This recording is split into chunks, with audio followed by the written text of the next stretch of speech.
बिस्मिल्लाहिर्रहमानिर्रहीम। अस्सलाम वालेकुम दोस्तों, आप देख रहे हैं साइमा स्टूडियो और मैं हूं आपका दोस्त साइमा। दोस्तों, आज के जो हमारे मौज़ूआत हैं वो वही है मेन पाकिस्तान और भारत। पिछले दिनों एक प्रेस कॉन्फ्रेंस की गई थी जिसमें कुछ सबूत पेश किए गए थे पाकिस्तान आर्मी और पाकिस्तानी हुकूमत की तरफ से। उन पर बात करेंगे और उन पर बात करने के लिए हमारे पास बहुत ही एक अहम शख्सियत है, मेजर आदर राजा साहब।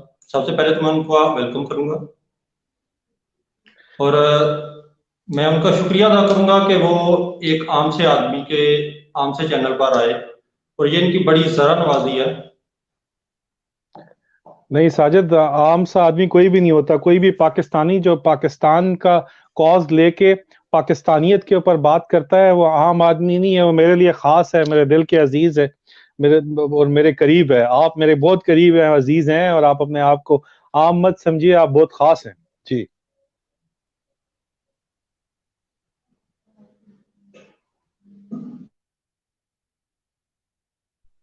साजिद, आपको आवाज आ रही मेरी? थैंक यू सर, ये आपका बहुत बड़ापन है। जी, आवाज़ आ रही है मुझे आपकी, और ये आपकी मुहब्बे वतनी है जिसकी वजह से आप ऐसे कहते हैं।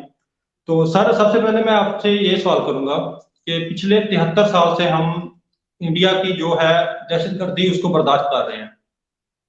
फर्स्ट टाइम तो नहीं है कि इंडिया हम पाकिस्तान में दहशतगर्दी करवा रहा है। तो क्यों इतनी सतह पर पहले क्यों यहाँ ये इस फोरम, किसी भी आलमी फोरम पर पाकिस्तान ने दहशतगर्दी जो इंडिया की है उसको उठाया और इस तरह के सबूत फ्राहम किए?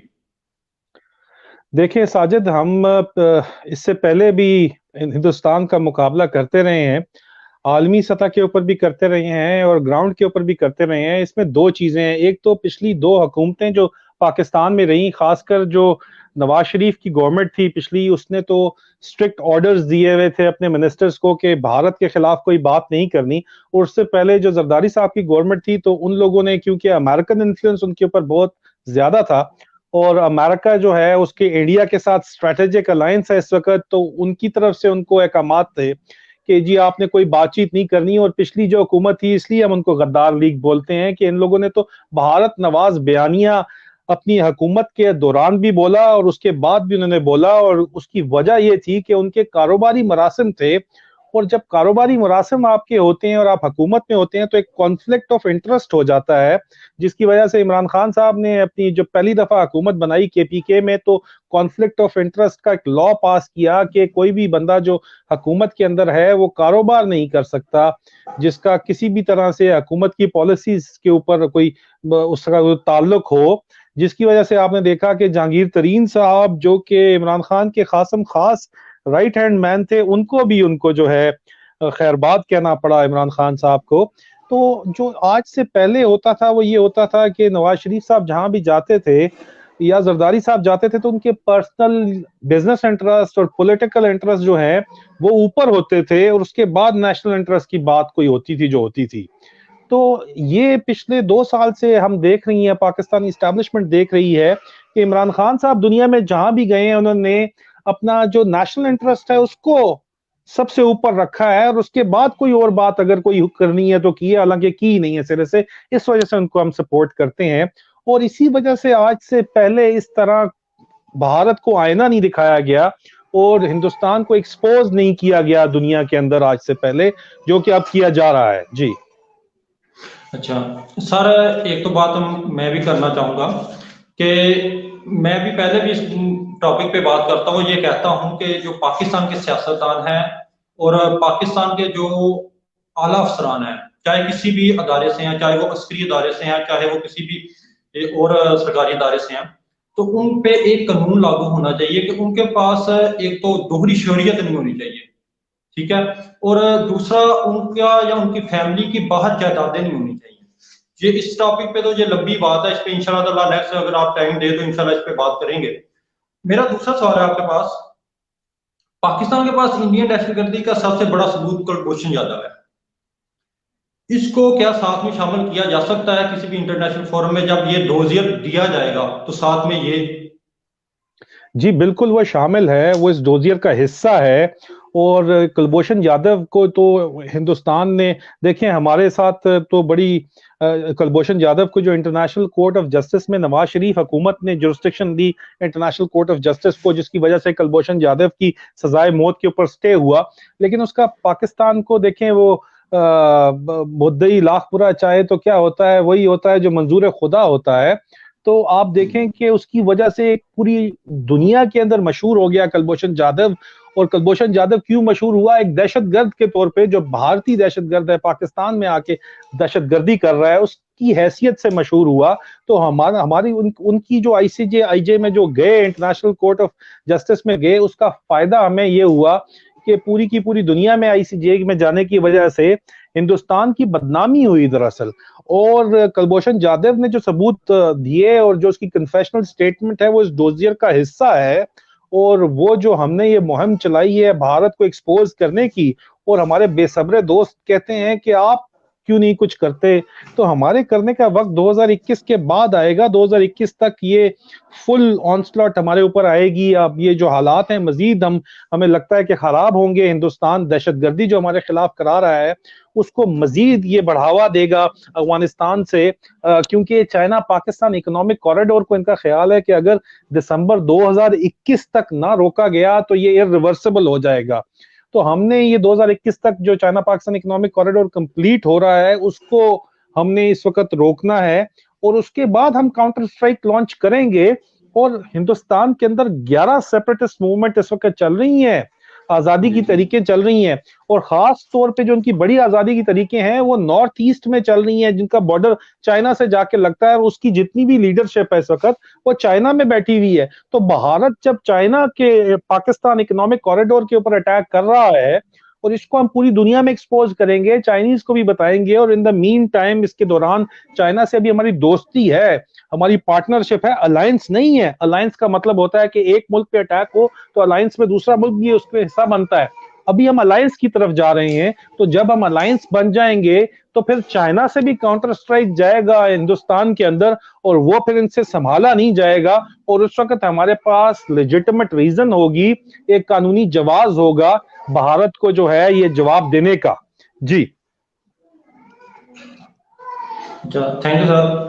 अच्छा, तीसरा जो मेरा सवाल है वो ये है कि इंडियन सियासतदान और वजीर जो है वो बयान देते हैं हर जगह हर फोरम में कि हम बलूचिस्तान को अलहदा करवा देंगे, हम ये करेंगे, हम वैसे करेंगे। तो क्या ऐसे जो बयान हैं वो कोई हेल्प कर सकते हैं हमारे आर्मी फोरम में जाके? बिल्कुल हेल्प करेंगे। उनका अजित डोभाल है, एक वो जोकर है मेजर गौरव आर्या, उनके अमित शाह है, ये नेशनल सिक्योरिटी एडवाइजर है अजित डोभाल। ये लोग जिन्होंने बयानात जो पब्लिक फोरम्स के ऊपर, मेन स्ट्रीम मीडिया के ऊपर दिए हैं, ये ऑगमेंट करते हैं, ये सपोर्ट करते हैं हमारे इस डोजियर को जो हम प्रेजेंट कर रहे हैं, कि इनकी सोच भी ये और इनकी हरकतें भी ये और सबूत हमारे पास हैं। तो ये तो हमारे हक में जा रहा है। इन लोगों ने तो वोट लेने के लिए इस तरह की सारी बकवास की, लेकिन ये सब चीजें इनकी गले पड़ गई हैं अभी, और ये बिल्कुल हमारे सपोर्ट में, हमारे हक में जाती हैं जी ये चीजें। अच्छा सर, ये मेजर गुरुवारिया की बात हुई है तो उसकी बात करूंगा कि वो हर फोरम में, खास तौर पर जो उसका चैनल है डिफेंसिव ऑफेंसिव, उसमें बैठकर वो पाकिस्तान तोड़ने की बात करता है, वो पाकिस्तान के आपस में लड़वाने की बात करता है। कभी कहता है कि किसी सियासतदान को बर्बाद देंगे, या फिर ज्यादातर वो मजहबी आपस को में लड़वाने की बात करता है कि आपस में शिया को सुन्नी से, सुन्नी को देवबंदी से, इस तरह की वो बातें करता है। तो ये तो एक आम आदमी हुआ ना, इसका आम जो है भारत में, उसमें यहाँ ना कोई वजीर है, ना कोई इसका कोई ओहदा है, ना कोई चीज है। तो इस तरह के जो लोग बयान देते हैं, क्या वो भी इंटरनेशनल फोरम में हमारा कुछ साथ दे सकते हैं? देखें, एक तो इसकी चीप पॉपुलैरिटी जो है ना गौरव आर्या की, अब जो है ना हासिल करने के लिए ये इस तरह की हरकतें करता है। दूसरा, इसको फुल फ्लेज आरएसएस और बीजेपी का मीडिया सेल है जो इसको फुल फ्लेज सपोर्ट कर रहा है, इसको फंडिंग कर रहा है। ये रिपब्लिक चैनल जो इसने बनाया है, ये इसी वजह से, इन्हीं की फंडिंग से बनाया गया है। और ये मेन स्ट्रीम मीडिया के ऊपर आके जब इस किस्म की बातें करता है, तो पाकिस्तान में, ये अपने वो चैनल के ऊपर यूट्यूब पे जो बातें करता है, उसका पाकिस्तान में एक नेगेटिव असर जाता है। और पाकिस्तानी जो है वो, उनको गैरत आती है असल में कि देखो ये किस तरह का आदमी है, वहां बैठा हुआ हमारे खिलाफ बातें कर रहा है। इसका ख्याल है हम बकाऊ माल है, कहता है ना कि पाकिस्तानी तो बकाऊ है, इस तरह की बातें करता है। तो इसने हमारा फायदा किया है, आप देखें। और दूसरी जब ये बातें करता है तो ये अव्वल तो इसकी नौकरी टोटल 4.5 साल इसकी इंडियन आर्मी की नौकरी है, जिसमें से 2.5 साल ये कैटेगरी मेडिकल कैटेगरी डाउन करा के बैठा रहा है। इसने नौकरी सिर्फ 2 साल की है और ये मेजर है भी नहीं, अपने आप को मेजर कहता है, लेकिन इसको सपोर्ट इतनी ज्यादा है। तो वो किस चीज आपको क्या बताती है? वो ये बताती है कि एक तो हिंदुस्तान की सरकार पिछले 7 साल से वहां पे जो हिंदुत्व फाशिस्ट सरकार जो है वो इस वक्त वहां पे जो बैठी हुई है, जो हिंदुत्व की आइडियोलॉजी के तहत पूरी दुनिया में पूरे रीजन के अंदर फसाद फैला रही है। और जो नाजीज जो थे, जो हिटलर था, उसके बाद अगर कोई फिलॉसफी है उससे इंस्पायर है ये लोग, और वही फिलॉसफी लेके हिंदुस्तान की ये पूरी रीजन में चलाना चाहते हैं। तो ये अपने आप को एक्सपोज कर रहे हैं और पूरी दुनिया इनको जो है इस वक्त लान तान कर रही है। ठीक है, इंडिया एक बहुत बड़ी मार्केट है, इस वजह से इंडिया से हालात खराब नहीं करना चाहते, बस खास तौर पे जो बड़े इंडस्ट्रियल मुल्क हैं जिनकी से है। लेकिन वक्त के साथ साथ आप देखेंगे कि ये भी इंडिया का जो मिथ है ये भी टूटना शुरू हो जाएगी, क्योंकि इंडिया के अपने अंदर जब स्टेबिलिटी नहीं रहेगी, तो जहां पे स्टेबिलिटी नहीं होती वहां बिजनेस कोई नहीं लेके आता, वहां पे लोग पैसे अपने जाया करने के लिए नहीं लेके आते। तो ये चीज आपको देखनी होगी कि इसको दूसरी चीज ये है कि इतनी बड़ी सपोर्ट है और मोदी को जितने वोट पड़े हैं वो सबसे ज्यादा पॉपुलर प्राइम मिनिस्टर है इस वक्त इंडिया का। क्यों है? क्योंकि वहां पे ज्यादातर जो जैनियत है ना, वो जैनियत ये हिंदुत्व फाशिस्ट जैनियत है। ये हिंदुओं की जैनियत गंदी है, जिसकी वजह से दो कौमी नजरिया जो है वो आया था, और उस दो कौमी नजरिए के तहत पाकिस्तान बना था, और उसी दो कौमी नजरिए के तहत बांग्लादेश भी इस वक्त जंग लड़ रहा है हिंदुत्व फाशिज्म के खिलाफ, और हम उनके साथ खड़े हैं। तो ये चीज हमें देखनी होगी। जी जी सर, इसी जो आपकी बात है इस पे मैं दो पॉइंट पूछना चाहूंगा आपसे। एक तो जो वो जो मेजर गौरव आर्या जो है, इसके खिलाफ कोई आर्मी फोर्स में पाकिस्तान या पाकिस्तान की अदालत में कहीं भी इसके खिलाफ कोई एक्शन लिया जा सकता है? देखें, हम आप पाकिस्तानी जो भी देखता है, मैंने देखा, मेरा दिल बहुत ज्यादा ना उदास हुआ और बहुत गुस्सा आया मुझे कि यार ये पाकिस्तान को बिकाऊ कहता है, पाकिस्तान के खिलाफ बातें करता है। तो कोई ऐसा तरीकाकार नहीं हो सकता कि ये जिस तरह पाकिस्तान के खिलाफ बकवासियत करता है इसके खिलाफ कोई एक्शन लिया जाए? और दूसरी जो मैं बात करना चाहूंगा वो ये है कि ये जो अमेरिका है, ये अभी इसमें इलेक्शन वगैरह हुए, न्यू इलेक्शन हुए, तो इसका कोई असर पड़ेगा इंडिया पे कि ये पाकिस्तान में जो इस तरह का जो लेकर एक बयानिया लेकर चल रहे हैं, जैसा कि अभी वो कमला हारिस और जो बाइडेन के बयान भी कश्मीर के हक में आ चुके हैं, तो कुछ चेंजिंग आ सकती है पाकिस्तान में इस मामले में या इंडिया में? देखिए, पहले तो गौरव आर्या जो कुछ कर रहा है ना, वो जाली मेजर जो है, वो जो हरकतें कर रहा है उसमें तो आपका फायदा हो रहा है। देखिए, आपने अभी खुद कहा कि आपको गुस्सा आया, पाकिस्तानियों को उसकी बात सुन के गुस्सा आता है, तो हमारा तो फायदा कर रहा है। हमें क्या जरूरत पड़ी है उसको चुप कराने की? और उल्टा वो हमें वो सबूत प्रोवाइड कर रहा है कि इंडिया में पॉपुलर ये ट्रेंड है, मेन स्ट्रीम मीडिया पे ये बातचीत की जाती है। तो उस चीज को उठा के हम जो हमने डोजियर प्रेजेंट किया उसके उसको सपोर्ट में ये चीज प्रेजेंट कर सकते हैं। और हिंदुस्तान में आपको बता दूं अंदर से ही टूटेगा। ये नफरत का सौदा जो बेच रहे हैं ना, ये जो आग से खेल रहे हैं, ये आग इनको ही खुद अंदर से जला के राख करेगी। आप देखेंगे बाल्कनाइजेशन होगी इंडिया की। नेशन में मेरा आर्टिकल छपा, the war with in Indian establishment. इस वक्त ये हिंदुत्व फाशिज्म जो है इसकी वजह से एक सेफ्रनाइजेशन ऑफ इंडियन आर्मी हो रही है। इंडियन आर्मी के अंदर बगावत वाला माहौल है इस वक्त। तो हिंदुस्तान आपको अंदर से टूटता नजर आएगा। इन्हीं जैसे लोगों की वजह से इनको लगा रहने दें, इनको लगा रहने दें। ये आपके भलाई का काम कर रहे हैं, आपके फायदे का काम कर रहे हैं। एक तो नफरत आपकी बढ़ी है इनके खिलाफ, दूसरा ये आपको एहसास दिला रहे हैं कि कितना ज्यादा अहम है पाकिस्तान से मोहब्बत करना, और पाकिस्तान की सालमियत कितनी अहम है, क्योंकि पाकिस्तान के दुश्मनों को सुबह शाम ये फिक्र खाई जा रही है कि ये किस तरह पाकिस्तान को तोड़ना है, किस तरह यहाँ दहशतगर्दी फैलानी है। तो ये तो एक अच्छा काम कर रहा है अगर एक तरीके से सोचा जाए और देखा जाए तो भौंकने दें इसको, जो भौंकता है, हमारा क्या जाता है, हमारा तो फायदा ही कर रहा है। दूसरी बात जो है वो जो अमेरिकन इलेक्शंस की है, तो साजिद जो इंटरनेशनल रिलेशंस होते हैं ना, उसमें कोई चीज दोस्तियों के ऊपर नहीं होती, वो नेशनल इंटरेस्ट के ऊपर होती है गेम। तो जो नेशनल इंटरेस्ट है अमेरिका का वो ये है कि चाइना के राइज को रोका जाए, क्योंकि चाइना जो इस वक्त कंपटीशन में है, यूएसए से सुपर पावर कंपटीशन में है, उसको रोकने के लिए इंडिया एक बहुत अहम किरदार अदा कर रहा है। इसीलिए उनकी स्ट्रेटेजिक पार्टनरशिप है उनके साथ, और अभी उन्होंने एक डिफेंस एग्रीमेंट भी साइन किया है। तो इस वजह से कोई फर्क नहीं आना, चेंज ऑफ एस्टेब्लिशमेंट जो एडमिनिस्ट्रेशन हो रही है यूएसए के इलेक्शंस के बाद, उसमें से कोई खास फर्क नहीं पड़ने वाला। हाँ, अलबत्ता ये जरूर होगा कि ट्रंप फौरी तौर पे जो पुल आउट अफगानिस्तान से करना चाहता था, ये वहां पे अपनी फोर्सेस लॉन्ग टर्म एंगेजमेंट में रखना चाहेंगे, क्योंकि ये उनके इंटरेस्ट में है। लेकिन उसके साथ साथ वो चाहेंगे कि अफगान पीस प्रोसेस जो पाकिस्तान की वजह से इस वक्त जो है बड़ी तेजी के साथ आगे चल रहा है, वो ये चाहेंगे कि अफगान पीस प्रोसेस जो है कामयाब हो, और उसकी वजह से पाकिस्तान से वो एंगेजमेंट लाजमी रखना चाहेंगे। और उसके साथ साथ कश्मीर के ऊपर मजीद प्रेशर जरूर आएगा, लेकिन कोई खास चेंज नहीं आने वाली यूएस पॉलिसी के अंदर जो इस रीजन के साथ हमारे साथ है, उसके अंदर कोई खास चेंज नहीं मैं देख रहा। कोई फायदा नुकसान नहीं देख रहा, सेम रहेगी जी। अच्छा सर, ये आपने दो कौमी नजरिए की बात की, और हमारे पाकिस्तान में से ही कुछ लोग हैं जो दो कौमी नजरिए को नहीं मानते और दो कौमी नजरिए पर बात करते हैं, और कुछ ऐसे लोग हैं जो पाकिस्तान आर्मी पे बात करते हैं, पाकिस्तान आर्मी के मुतल्लक बात करते हैं। तो उन लोगों के मुतल्लक आप क्या कहेंगे, क्या उन पर एक्शन लिया जा सकता है? जैसे वकास कराया हो गया, इस तरह के बहुत से लोग हैं। ट्विटर पे आप चेक करते होंगे, मैं भी चेक करता हूँ, आम पाकिस्तानी भी देखता है। तो क्या हमें उनके मुतल्लक कोई एक्शन नहीं लेना चाहिए? ऐसे लोगों को कहें कि इतना ही ज्यादा उनको यकीन है कि दो कौमी नजरिया गलत था, या उनको इतनी मोहब्बत है भारत से, तो जाके रहे ना इंडिया में। वहां पे जो इंडियन मुसलमानों का हाल है वो इनका हाल होगा। इनको कहें जाए वहां चले जाए, वहां जाके रहें। ये तो वहां रहते भी नहीं है, जिन लोगों का आप नाम ले रहे हैं, तो यूरोप में जाके रह रहे हैं, और सिर्फ हिंदुस्तान से पैसा ले रहे हैं, इसलिए जहर उगल रहे हैं।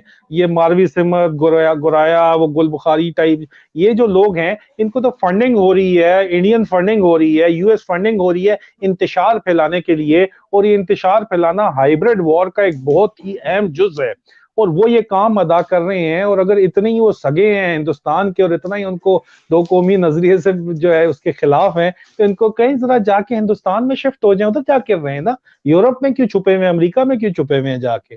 तो बात ये है, जहां तक इसके अलावा एक फ्रीडम ऑफ स्पीच है, और उसके तहत अगर पाकिस्तान में कोई रह के बात करता है, तो मेरे ख्याल में उसको अपनी मौत आप मरना चाहिए, उसको खामखा में छेड़ना नहीं चाहिए। सर एक लास्ट सवाल करूंगा आपसे, बहुत जी जी। मेहरबानी। अच्छा, जो आखिरी सवाल है वो वापस हम वही ले चलते हैं, उसी डोजियर पर जो डीजीआईएसपीआर साहब ने पेश किया था। आप क्या समझते हैं, ये किन किन फोरम में हम लेके जा सकते हैं इनको? इंटरनेशनल अदालत में, जो उसके अलावा जो इंटरनेशनल फोरम में किस किन जगह पे ये हमें मदद दे सकता है? देखें, ये फॉरेन ऑफिस ने बकायदा स्ट्रेटजी के तहत, इसलिए डीजीआईएसपीआर से सीनियर है फॉरेन मिनिस्टर शाह महमूद कुरैशी साहब साथ बैठे थे, और उन्होंने ये ब्रीफिंग ये शुरू की और खत्म भी उन्होंने की। Ministry of foreign affair Pakistan जो है वो इसको तमाम डिप्लोमेटिक मिशन जो पूरी दुनिया में हमारे पहले में है, उनके तहत तमाम के तमाम मुल्कों में सफारतकार हमारे जाके पूरी दुनिया के आगे हिंदुस्तान को एक्सपोज कर रहे हैं। उसके अलावा यूनाइटेड नेशन के अंदर हमारा मिशन इसको लेके जा रहा है, ऑर्गेनाइजेशन इस्लामिक कॉन्फ्रेंस में हम लेके जा रहे हैं, यूएन सिक्योरिटी काउंसिल में लेके जा रहे हैं, और एफएटीएफ के अगले इजलास में हम इसको लेके जाएंगे।